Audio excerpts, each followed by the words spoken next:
Juan Manuel Gómez Margeri es economista, está en línea con nosotros. Juan Manuel Gómez Margeri, gracias por atendernos. Rocío, Agustín y Santiago los saludan. Hola. Hola, buen día, Santiago. Hola, sí, ¿cómo andás, Juan Manuel? ¿Qué decís? ¿Cómo están? Acá estamos con Rocío y Agustín Amado.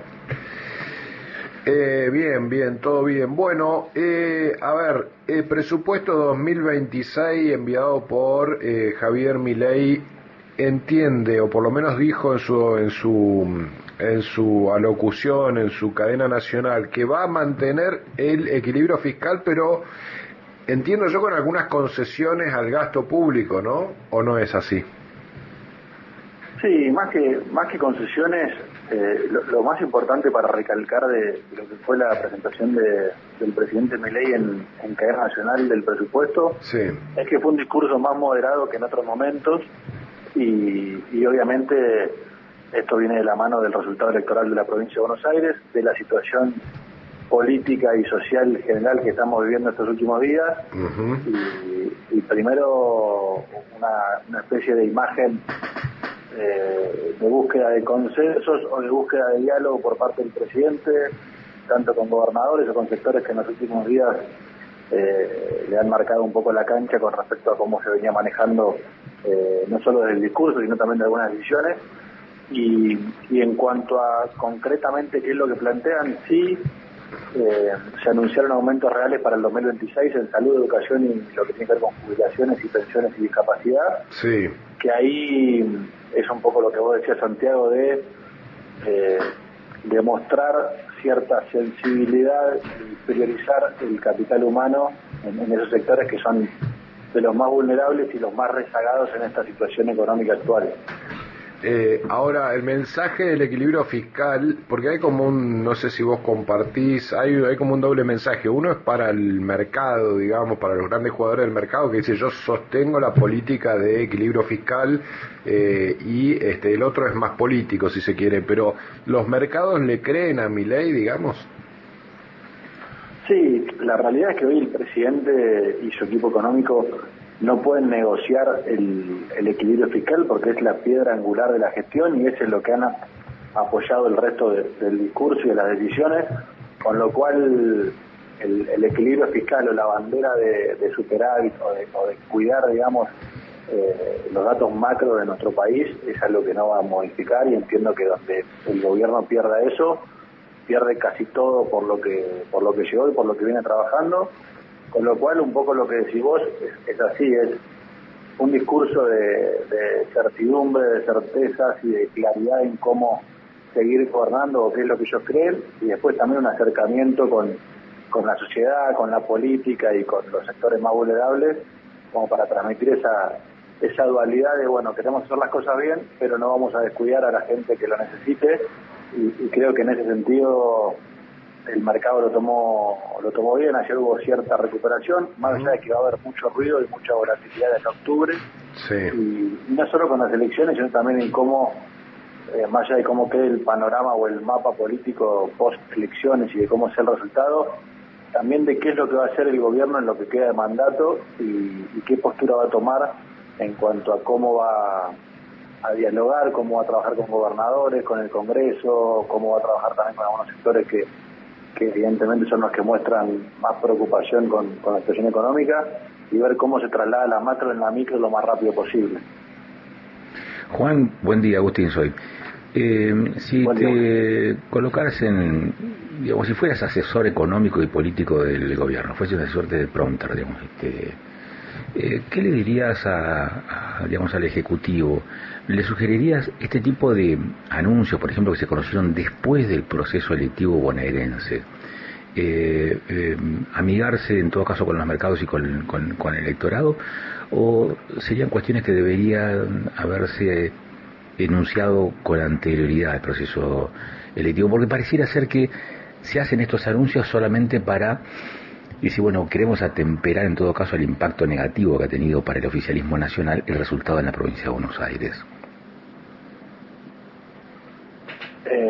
Ahí Agustín te pierdo un poquito, pero sí creo que en base a lo que escuchaba de qué es lo que haría o cómo asesoraría o pensaría con el gobierno en esta situación, la realidad es que un poco lo que decía, ellos no pueden perder el foco o la bandera con la cual llegaron al gobierno y con la cual vienen gobernando, que es el tema de control del gasto, equilibrio fiscal, un país con indicadores normales y con una situación pensada a largo plazo, con certeza y demás, pero sí también, más allá de ese discurso, de esa postura, entendiendo de que para poder gobernar y para poder lograr ciertos cambios, necesito no solo el acompañamiento de la gente, como ya lo han tenido, sino también de ciertas herramientas o espacios de la política para poder construir estos cambios, estas reformas estructurales que sabemos que son el próximo paso que Argentina necesita y que en definitiva en la próxima etapa de la gestión del gobierno de estos 2 años que le queden es a lo que tienen que apuntar y lo que tienen que resolver cuanto antes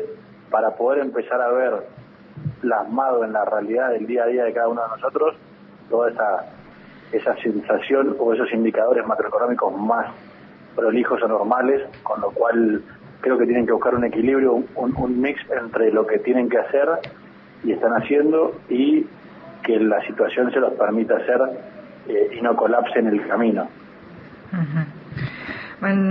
Mangieri, buen día, ¿cómo va? Rocío Suárez habla. Buen día, Rocío, ¿cómo estás? Bien. Preguntarte con respecto a esta tendencia que suele ocurrir post elecciones, que uno siempre está mirando si el dólar se desestabiliza, sus razones. Preguntarte justamente qué va a pasar en octubre, si es que más o menos se puede prever, con respecto al dólar, teniendo en cuenta que tenemos antecedentes, ¿no? Pronto lo que pasó con las elecciones bonaerenses y luego a mediano y largas experiencias previas, lo que suele pasar en Argentina en general post elecciones.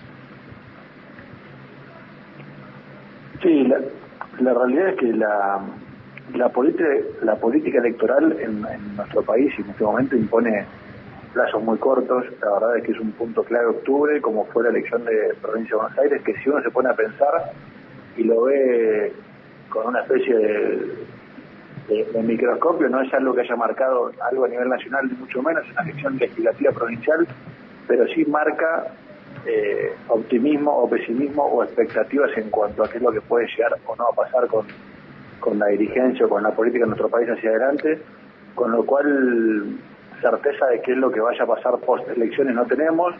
Sí, el escenario es que el oficialismo le va mejor que en las provinciales, la situación o la volatilidad va a bajar y comenzaríamos, digamos, esta etapa que decía de consensos y de empezar a diagramar estas reformas estructurales que varios actores de la política están mencionando en el último tiempo, y un resultado adverso sosteniendo lo que pasó en Provincia de Buenos Aires, por supuesto que va a traer mucha presión sobre el tipo de cambio, mucha presión sobre los indicadores con los cuales el gobierno viene de alguna forma defendiendo la gestión, que es el tema de la inflación, el tema de las bandas en el tipo de cambio, el tema del superávit. Bueno, la realidad es que la política hoy, como siempre lo venimos mencionando, y es algo de nuestro país, es algo muy, muy tangible. La política marca la economía y dependemos de ver qué es lo que sucede en octubre y qué es lo que sucede de acá hasta octubre también, porque en el medio van a ser semanas largas de mucho ruido y volatilidad, en el cual se le van a plantear varios desafíos al gobierno,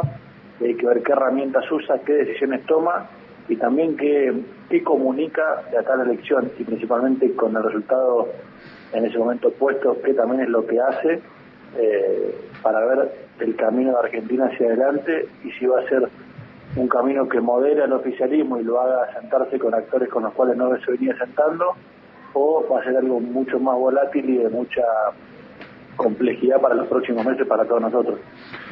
Juan Manuel, muchísimas gracias por habernos atendido. Como siempre, te mandamos un abrazo. Un fuerte abrazo, gracias a ustedes. Gracias, Juan Manuel Gómez Margeri, economista, bueno, dándonos un paneo de lo que es la discusión en torno al presupuesto 2026. Recordemos que Milei está funcionando con presupuesto prorrogado desde que asumió, es decir, nunca tuvo un presupuesto aprobado. Cuando no se aprueba un presupuesto, lo que se hace es prorrogar el anterior, con lo cual estamos funcionando con presupuesto anterior a la asunción de Milei. Algo que el gobierno digo, al gobierno tampoco le vino muy mal porque aprovechó a licuar las partidas, es decir, quedan retrasadas las partidas, el gobierno dice, bueno, no me aprueban el presupuesto, se retrasan las partidas con respecto al crecimiento de precios, y no deja de ser una forma de ajustar que el gobierno hasta incluso puede acusar al Congreso de no haberle sacado su presupuesto. Se ve que ahora la intención es distinta, quiere un presupuesto propio, el gobierno lo necesita políticamente, necesita que el Congreso le apruebe la ley de leyes, y bueno, y seguramente por eso y por el resultado de las elecciones en Buenos Aires, está haciendo un poco, o por lo menos el último discurso de Milei tuvo alguna concesión en términos de vamos a preocuparnos por el capital humano, la educación, la salud, empezó a incorporar un matiz que hasta ahora no se había visto en el discurso del presidente, ¿no? Con respecto a ese tema, o sea, yo tengo una impresión más o menos en línea con lo que vos mencionás, pero con algunos matices. Sí. Entre ellos que el Congreso no puede resignar sus atribuciones de ser el órgano del Estado o sea, el poder del Estado que aprueba el presupuesto. ¿Cuál es la hoja de ruta de un gobierno, de una gestión durante los siguientes 12 meses? Es el primer punto. Y tampoco puede desconocer lo que dice la ley de financiamiento administrativo. Entonces, cuando el Congreso no aprueba el presupuesto del Ejecutivo, deja a discrecionalidad del Ejecutivo esta actualización de partidas en función de la proyección o de la prórroga del presupuesto del año anterior. Sí. Y queda a discreción del Ejecutivo.